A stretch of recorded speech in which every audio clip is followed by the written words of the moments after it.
Welcome to the Sport and Society Squad Pod, aka The SAS. Each week, we bring you 3 sport and society stories to break down and give you our sassiest takes. With those sassy takes, we do want to give you a content warning that some of the language used on the pod may be explicit. We ask that you please just be mindful of where you are listening and who you are listening with. With that, let's get into it. I'm here with my co-hosts, Wahida and Chelsea. What is good, my friends? It feels like it's going to be a long week already, but we'll push through and we'll survive. But before we get into the playbook for today, obviously we have to start with a huddle. This is so that we can cover a few sport and society highlights from this past week, so our listeners feel like they are in the know with the sport and pop culture world. Here are some highlights that we won't be breaking down in depth, but we think obviously are worthy to note. In sport, in the WNBA, the Dallas Wings have landed the first pick in the 2025 draft. They are likely to pick up Paige Buckers if she decides to go into the draft this year. So the top 4 picks are the Dallas Wings, second the Sparks, third the Chicago Sky, and fourth the Washington Mystics. Wait, they're called the Dallas Wings? Yeah. Like fly away. Sport. Just giving like a hot In sport. sauce. Also in sport. In sport, we're talking about wings. All flats, by the way. Yeah. In college basketball, Juju Watkins has reached over 1,000 career points. It only took her 38 games to score that 1,000th point, and she's tied for the 4th fewest games to reach that mark in D1 women's basketball history. Pretty freaking impressive. I can't Juju's wait. Just jumping all over our highlights these days. Let's go, Juju. I feel like we're going to keep hearing her name, so let's go for it. Kyan Anthony, Carmelo Anthony's son, announced that he has committed to his alma mater, Syracuse. So he's the number 36 ranked player in the 2025 ESPN 100 recruiting class. So we're excited to see him, kind of take after his dad. Carmelo Anthony. First Camaro, then Carmelo Anthony needs to come out of retirement so he can play with his son. I know. in the NBA. That would be Do cute. it. Well, it would be a while. He has some time. Also, this is related. She's not quite in college yet, but high school star and LSU 2025 commit Bella Hines has signed a multi-year deal with Jordan Brand. Hines is the only active high school player to have an NIL deal with Jordan Brand. Isn't that crazy? Woo, crazy. Can you even She hasn't imagine even that in hit high the school? league yet. Yeah, No. when you're just like in high school and you're like low key. I've got a brand. No. That's I would be wild. like, Good for her. Go Bella. Go Bell. NBA news. This one's a little bit not as exciting, a little bit sadder. Greg Popovich, aka Coach Pop, he suffered a mild stroke earlier this month and is expected, though, to make a full recovery. So we're bummed that he was out for a while. We hope that he comes back full strength. Hopefully, he's critical to the game. So Love you, Coach. love Pop. Mhm. I don't know you, but I support you. In NFL news, Josh Allen of the Buffalo Bills, aka Haley Steinfeld's boyfriend, gave Taylor Swift's boyfriend their first loss of the season, destroying love Kansas that. City's perfect record. Just smack him. I'm sorry. Just smack Smack 'em. him. And this is Josh Allen. This is his 4th win against Patrick Mahomes, who I think threw a couple interceptions in the game. And so their face-off record is 4-1 with Josh Allen on top, baby. So Josh Allen is Patrick Mahomes' kryptonite. Good Yeah. to know. Whoa. Okay. Yeah. Well, in local NFL news, the Seattle Seahawks get their first win in 3 years this past weekend over the San Francisco 49ers. Talk about Sheesh. rivalries, right? Like, Yeah. oh my goodness. That game came to the end too. So Yeah. it was Winning stressful. drive by Wow. Gino. Yeah. Let's go, Gene. I don't know. Oh, what's his Gene, name? I don't know. Oh. I was just trying something out, and it stretches out. Just We're gonna Gene doesn't workshop work. that. We're gonna workshop that one. Catch us on the next episode with it. So in media news, starting next season, ESPN and ABC or / ABC will have the rights to air inside the NBA. So we talked about Chuck and Ernie and Shaq earlier in one of our last few Last few podcasts. Last few podcasts. Last few podcasts. It was talked about. yes, last a couple of podcasts ago. But we're excited that we're gonna get them back. Hopefully, fingers crossed. I love them. They're part of the fabric of the NBA. I saw something that said that they're all coming back. So I think okay, good. Hallelujah. Yeah. Well, that was kind of manipulative, but whatever. I know. I was like, oh my gosh, it's going away. It's just switching Made us so broadcast sad channels. for a second. They just wanted to see all those like compilation videos be made of them. That's yeah, why they did. They wanted their flowers. They were feeling a little underappreciated. Yeah, exactly. Kept us on our toes for sure. And they All say right, so women are dramatic. Right. Oh, please. we already know. We already know Yeah. that's not the case. But in society news, Conan O'Brien has been named as the host of the 2025 Oscar ceremony. Shit. Don't know if he's hosted before, but he's a good one. I feel like He's maybe hosted something. his own show, likely. He definitely has hosted that one. Oh my gosh. I'm not wrong. You're not wrong. All right. Well, in legendary R&B group, this one I'm very excited about. Of course Boyz II you are. Men are developing a feature film biopic that will chronicle their 30-year career. It's a long form. Oh, well, they're also planning on doing a long form documentary about the group as well. And so I'm excited What does that to see it. mean? What do you mean? It's long.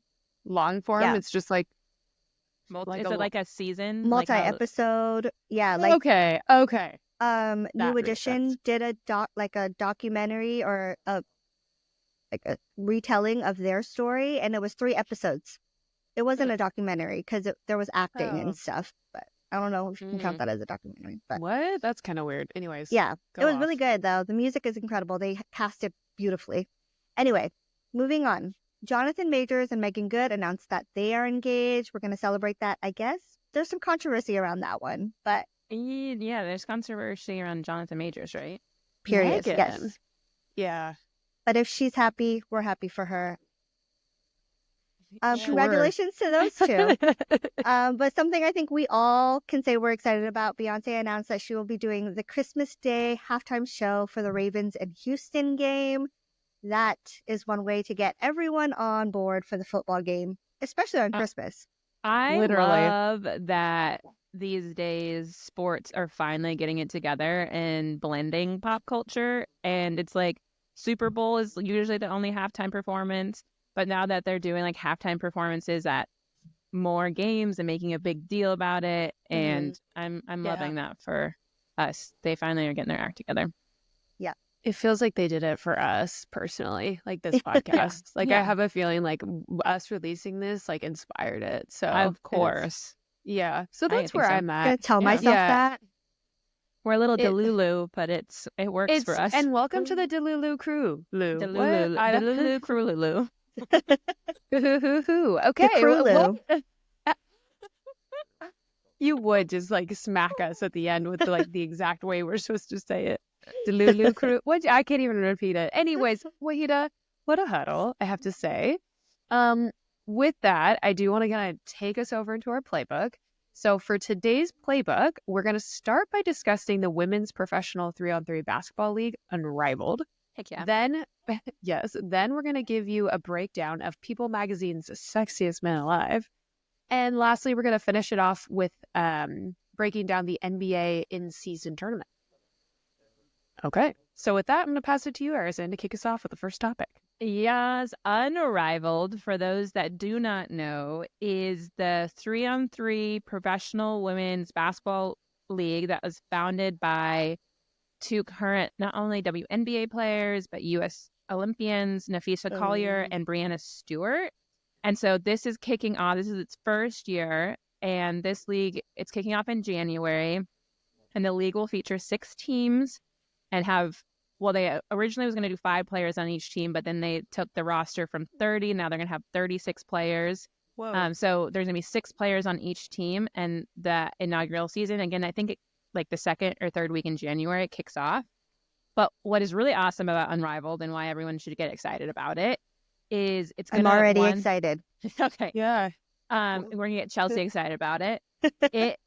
What makes it unique is it's featuring a brand new style of 3-on-3 basketball. So the games are going to be played on a compressed full court, 70 by 50 feet. So usually like 3-on-3 is like a half court kind of setting. And it also, the league is also setting a record with the highest average salaries in women's sport history. Whoa. So, We and love. all initial players will receive equity ownership in Unrivaled. Isn't that That's awesome? cool. Yeah. So they haven't released or not releasing the salaries, but they're like guaranteeing that. And so That's how the awesome. season is going to kind of play out is it will include 8 weeks of total play, including playoffs. And then the 6 teams will play in like a round robin schedule. And then the top 4 in the standings will, at the conclusion of the regular season, will make the playoffs. And games will be played in like a 1-hour broadcast window. And there'll be 4 quarters of play with a game clock and shot clock. And one thing they're also doing, which I think is going to be really cool and interesting, is they're featuring a 1-versus-1 elimination tournament played in February to determine like the best 1-versus-1 1v1 Like player March in the Madness, world but style, in but February. and like 1v1, and they're doing a cash prize of $250,000. Wow. So, I mean, for like people for NBA, but remember for WNBA, that's big. That's a lot of money, considering some people don't even get paid that in the season. I don't think anyone gets paid that in the season, like for their in WNBA salary, actually. But the full roster has not been yet released. But 30 of the 36 spots have been filled with folks like Brittany. Besides the founders, you got Brittany Griner, you got Jewel Lloyd, you got Chelsea Gray, you got Kelsey Plum, Jackie Young, and then you also got some of the rookies like Angel Reese, Rickea Jackson, and Aaliyah Edwards, and Kate Martin of the Aces. What I also think is cool is it's Unrivaled is backed by some pretty legendary athletes and industry titans as far as like who's putting money into this. Like obviously Alex Morgan, who's just like leading the cause with that, and her firm Tribe Ventures. You also have Megan Rapinoe. You got Carmelo Anthony. We just talked about him. He's done that. Steve Nash, who's like the 2-time NBA MVP and 8-time NBA All-Star. He's an investor. Michelle Wee West, but remember the famous golfer. You also got Kobe Altman of the GM of the Cleveland Cavaliers. You got also a lot of like a lot of other folks like President David, like former co-CEO Horizon Sports and Experiences and former Turner President David Levy. God damn it, that was a mouthful. Wow. So they've got a lot of investors. The big one of the things too that they've been talking about for women's basketball again is a lot of women go overseas to play, one to make sure that their basketball stays sharp and to make money in the off season. And so this Unrivaled is giving players another option. You know, people still might opt to go play overseas, but then this is a way for them to get paid. Hopefully there's going to be a lot more sponsorships and things coming, and they're not having to go overseas, but they still can get like sharpen up on their basketball skills. One of the big questions is the will she, won't she, is if Caitlin Clark is going to play. She hasn't said. She's like really enjoying her off season right now and playing golf professionally. Which makes sense. Okay. I mean, she did like golf professionally. So many years. She's like really good. Yeah, she's really good at golf. She was just like, let me jump into some of these like professional golf tournaments. I also learned she was really good at soccer, and she almost went to play soccer not professionally, but like in college as well. What can't this woman do? So I think one, it would be, I think, a good draw for an Unrivaled in its first season to get Caitlin Clark just for media attention. So I understand that push, but on her end, she went from college basketball right into WNBA season. Yeah. So if I was her, and she doesn't need the money, she's got sponsorships up the wazoo. So I could completely not blame her and want to just like sit this one out. They said whatever she decides, even if they fill 36 spots, they'll always have room for her. But that's kind of like the big question that's been going around. But yeah, what do you all think? Are you excited? Any questions? How we feeling about this new 3-on-3 professional women's basketball league? I see the wheels turning, Chelsea. It's because I'm actually just like, dare I say, you explained it so well. There's zero questions. Oh my gosh, thank you. It was, yeah, it was really like, okay, January. I'm sad. succinct. Yeah. Like, oh, good. Ooh, well, I'm not gonna like 100% commit, but I'm willing to give it a. Well, the nice thing is these games seem like they're going to be really fast, right? They're 1 hour long broadcast. You already mentioned the WNBA games feel like you blink and they're over. And I feel like this is going to be even quicker. So it'll be a short like time commitment, I feel. But I think really off the top of the head, immediate reactions. I love that they're courting Caitlin Clark, but all those names already that you listed off that have committed are big enough to draw anyone in. Like, those are like some of the biggest names in the league currently. And something that I was thinking about was they have really big names for this first season. It makes sense, right? Like, obviously we need the big names to kind of set this league in stone. But I'm curious, moving forward, those are the big names that are probably making the most money already in the league. So moving forward, are they going to start to try to go after and recruit not so big names, kind of the sleeper players that don't make as much money but are still very dynamic and active players? Like, I'm just curious because like we talked about going overseas, like those folks. Up. Yeah. That's a good question, Mahita. That's because also this first round, I don't know if they'll do it next year. These players get equity, so even if they're not playing, they're still getting equity within that. But I think what's interesting too with the pay salary is going into next year not knowing what's going on with the collective bargaining agreement with the WNBA is like some people too, this is a nice like outlet, this is like padding their banks. I think that's a really good question because 3-on-3 usually, like if you see in the, like the US, like the Olympics, you know, you have the big names in the 5-on-5 and then you've got, you know, you had college players and other folks that are not as big but still up and coming more in the 3-on-3. So what a great question, Mahita. Yeah, just a thought, immediate thought that came to mind. But really excited for it, and I look forward to it. I love the point that, you know, this allows them another avenue so that they don't have to go overseas and they get to stay closer to home to play. I love that. And hopefully get more people interested in women's basketball because 3-on-3, especially if it's like this different format, is active. Fun. It's fast. It's like street ball, right? Because they're doing the 1 versus 1 too. It's really cool. I love excited it. for it. Yeah. Well, I'm sorry I don't have any questions, but I am happy. I am kind of happy to take us to my topic, which has left me with a lot of questions, to be quite frank. So I will take us to our second playbook topic, which is people's sexiest men alive.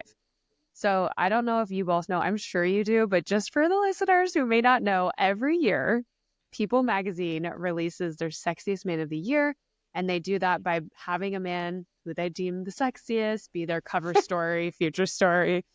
And you know what? It's released to the masses, and we have thoughts about it, lots of thoughts about it. Every year. Every fucking year, there's a sexy one. Sorry, my nose is running so bad. But it was just released last week that the sexiest man of 2024 was John Krasinski. Whatever. Krasinski. Krasinski. Wow. Like Mike Wazowski. Krasinski. Exactly. It was Mike Wazowski. You heard it here first. Like, literally, let's start that I mean, rumor he on the might internet. make it. With some of the people, like, you wouldn't be surprised with the way that list is Some fucking of the categories I'm going to walk us through in a second. Like, you will be shook. So if you don't know, that's Jim from The Office. I don't know what like you both saw on the internet about it. There's a lot of chatter. As a married woman, I'm gonna remain silent. I'm gonna pull that card out. Oh wow. Well, I have thoughts. Yeah. And I cannot wait to hear that. Truly. But I do just want to walk us through a couple of the other categories that people had also ranked men to be the sexiest for, which I'm like, okay. And they're really, like, these are just a couple. There's a long list. There is a long list. But here's a few. Sexiest handyman went to Chip Gaines, which of Joanna and whatever. You know Chip what I'm talking Gaines about. fame, Chip and Magnolia Joanna, fame. right? There we go. Chip and Joanna. I was like, it's Chip and something. Joanna, Chip. Okay. This one really was crazy to me. Sexiest long married star. What does that even What does mean? that mean? Married for a long time. And I'm serious. And it Okay. went to Tim Stupid. McGraw. It went to Tim McGraw. Tim McGraw. Congrats, Tim. Okay. Who's fucking picking this? When you're out there on Faith Hill, right? Wait, He's been wait, married yeah. to Faith Hill. Wait, I have a question. How did these get picked? Is this by people, I think the it's people public? voting. I think the it's people. public? I don't know When? who. Like, I don't. Actually, I heard about it on another podcast. It was a while ago. I'll be honest with you. You could vote for a while. I don't know when it closed, so it must have closed in the last 2 weeks. And it was like, come on, during an election year, you want us to vote for sexiest man and the president? I do not have enough votes. Like, Well, sorry. Yeah. Yeah, and like I can tell you who's not a sexy man who may have won something. I don't know. Anyways, another category was Gen Sexiest, like Gen X. And it was Shamar Moore, which like We He's like sexy. that one. I'm not mad Yeah. about that one. we're Weird not- category, Yeah, but like, yeah. yeah, weird very category. Another weird category, sexiest summer action star. Glenn Powell. Sexiest talk show host. Mark Consuelo. I mean, man's hot. I'm not mad about Man's that fine. one either. Yeah, man's fine.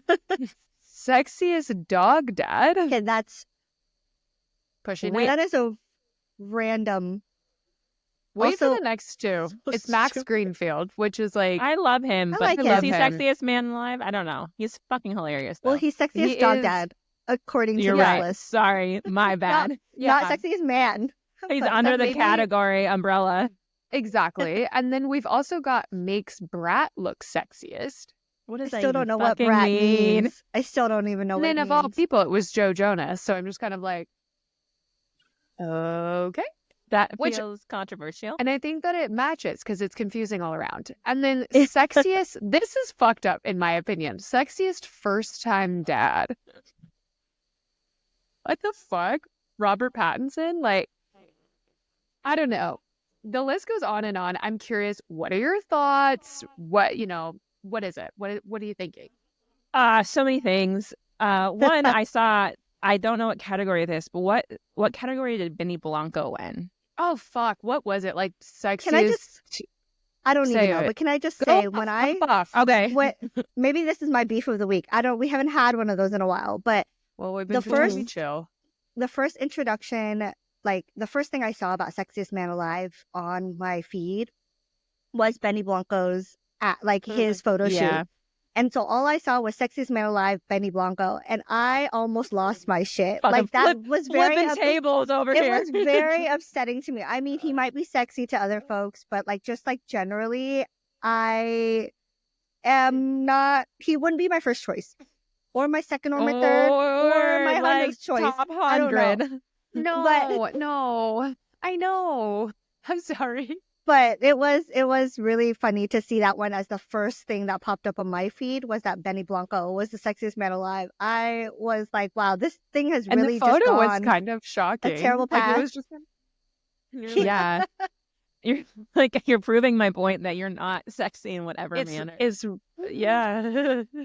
Yeah. But do we know what category he won? No, I just tried to Google it and just keep saying like he cooks, he woos, and I'm like, okay, that's not a Sexiest category. boyfriend alive? I don't know. Sexiest man alive. Sexy. Let's what just is- like let me Google one more time. Like, sexiest person that is a boyfriend.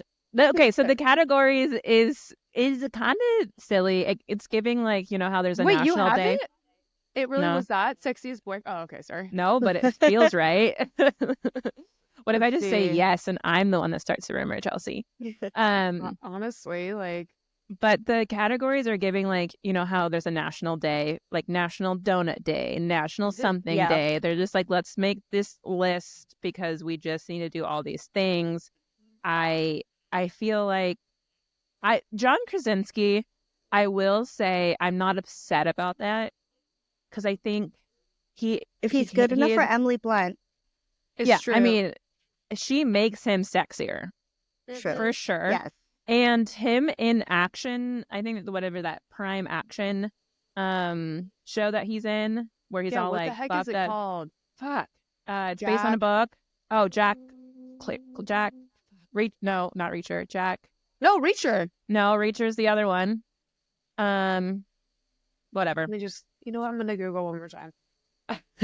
We really did our research today in the pad. But anyways, he's come a long way since The Office. Let me say that. And I think he has the personality. I understand this is like a superficial thing to talk about. And whatever. There's other things besides people's looks that make them sexy. Sure. 100%. For 100%. But for the purposes of this list, I am going off of based on like looks and like sex factor. Wow, when I see you, you like do things to me. And so with some of these things, I go, what the fuck? Like, who is doing what? And honestly, after this year, I really don't trust in how people are voting in general. So maybe that's part of the problem.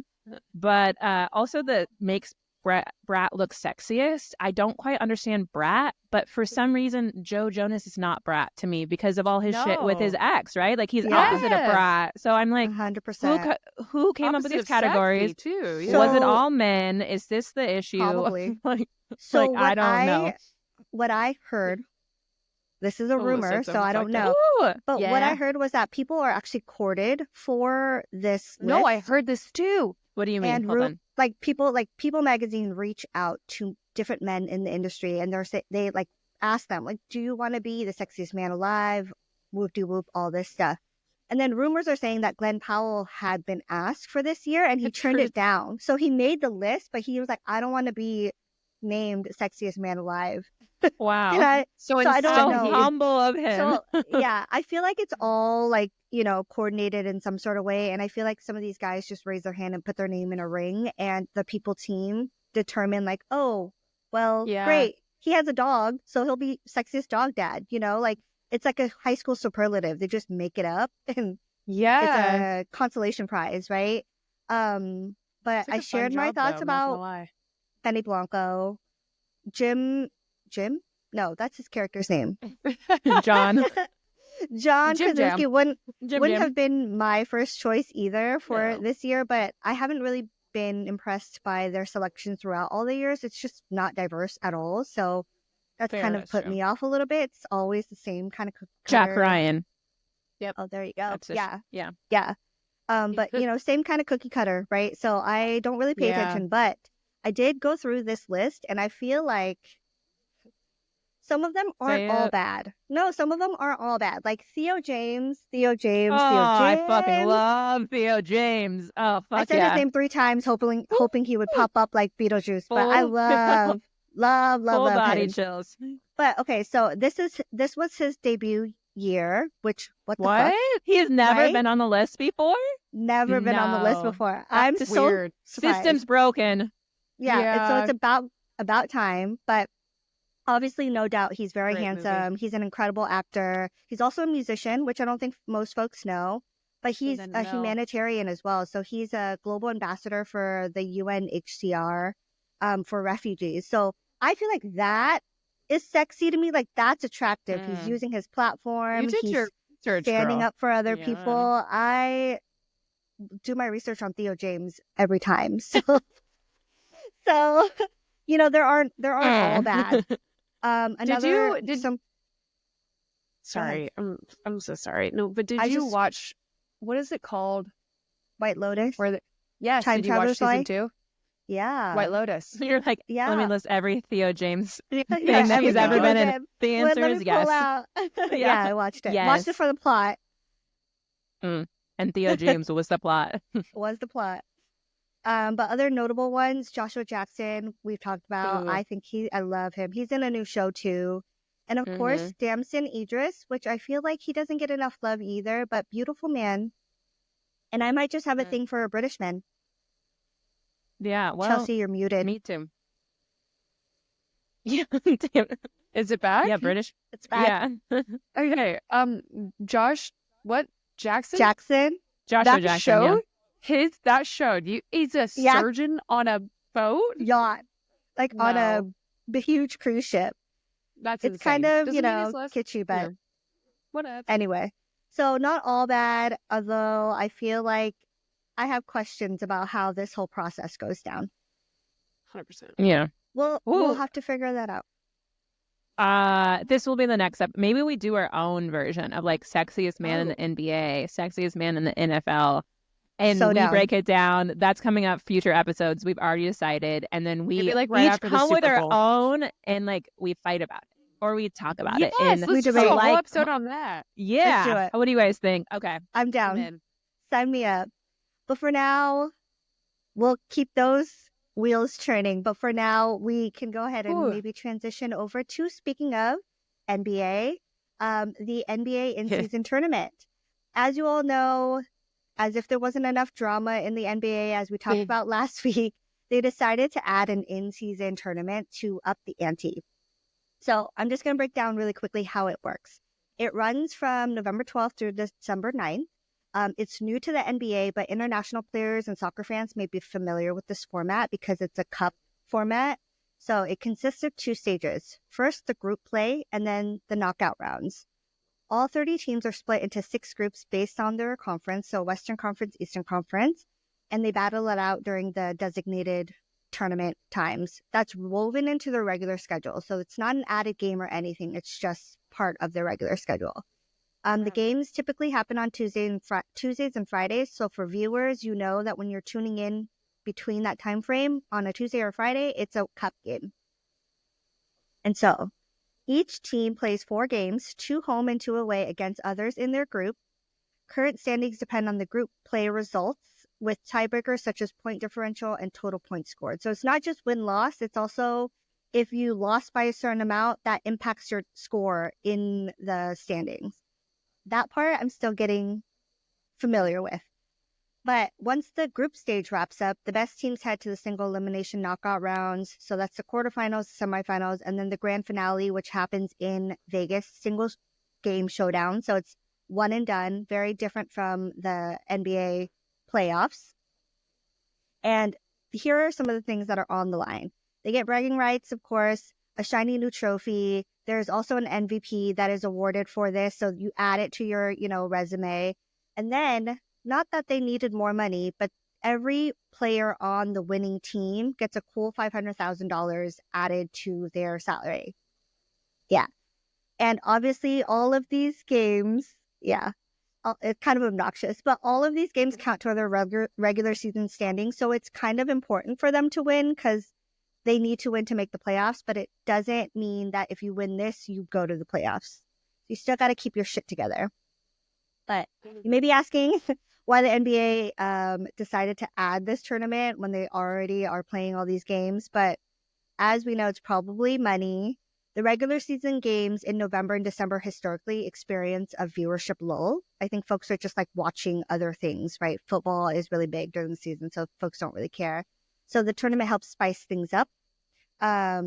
Additional rewards incentivize teams to compete harder earlier in the season. Folks usually don't care until it gets to the, top of the year after All-Star game. So this helps reduce load management, which we have talked about is really frustrating for fans. And then also they have mentioned that this NBA Cup format resonates with international basketball fans.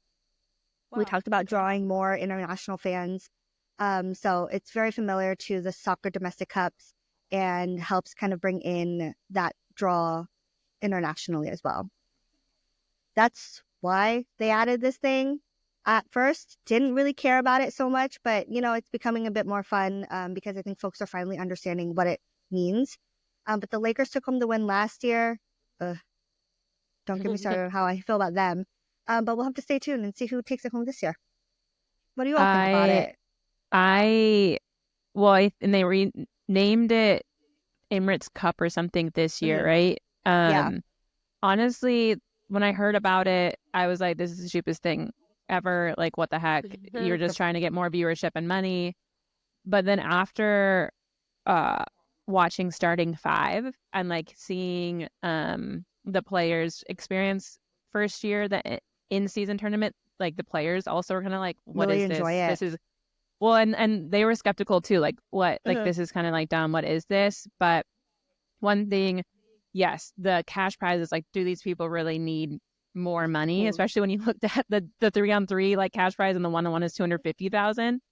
Yeah. One thing I remember LeBron saying in the documentary was like, there's like even the rookies that aren't really like playing get that, and that can be a really big Nice impact boost. for like their players that aren't going to get that any kind of boost or extra money. So that was like a nice thing to say. Otherwise, again, with like load management and things like that, it's just another way to get more people like viewership. And does it change load management? Maybe, maybe not. But yeah, that's my thoughts on it. You know, my thoughts are I am learning. I'm a visual learner. So just listening to it, you've completely lost me. I do understand. Understandably. It was confusing That as just F. what I heard at the end of the day is just more basketball. More basketball, maybe? I don't know. And No, same amount same of amount. basketball. They Okay, just and like Just different rebrand. stakes. Yeah, different stakes. So Rebrand and more actually, money. the games So are got more that wrong. fun, right? Because now that the players understand how the game, like how the tournament works, But what about the fans that don't understand it? it's fair. Are they fans? It's the same. Yeah, you don't Sure. have to watch it. It's so fucking true. It's so Yeah. true. I think it's interesting. Sometimes you just like have to lean into change and try new things, and I'm willing to do that Wow, with the so NBA. big of you, Chelsea. Yeah. I also feel like maybe they're trying to draw in the fans that are not so into it because they have committed so much energy into creating like commercials and everything. Oh yeah. Featuring like some of the biggest names, like Rosario Dawson's in this year's commercial. Mike Imperioli from The Sopranos is also in it. Like they did a whole heist thing because it's related to Vegas. So Yeah, I feel like they're I just remember. trying to just draw in another fan base for this. Fan base, more money. More money. It's always more money. That's the root of it all.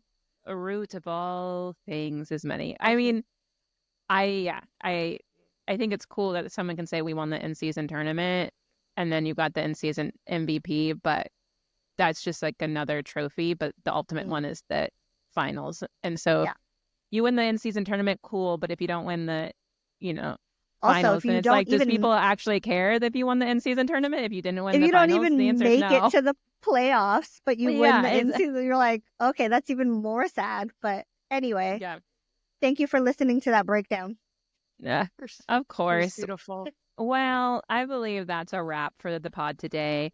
Let us know what your thoughts are on the playbook, on the in-season tournament, 3-on-3. Actually, also the sexiest man alive. Like, who did you feel like was like left out? Please let us know by leaving a comment on our YouTube, IG, or TikTok at the Sport and Society Squad. And of course, don't forget to hit that follow and subscribe button to our show on Spotify, YouTube, and Apple, and turn on notifications so you can stay up to date on the latest Sport and Society stories.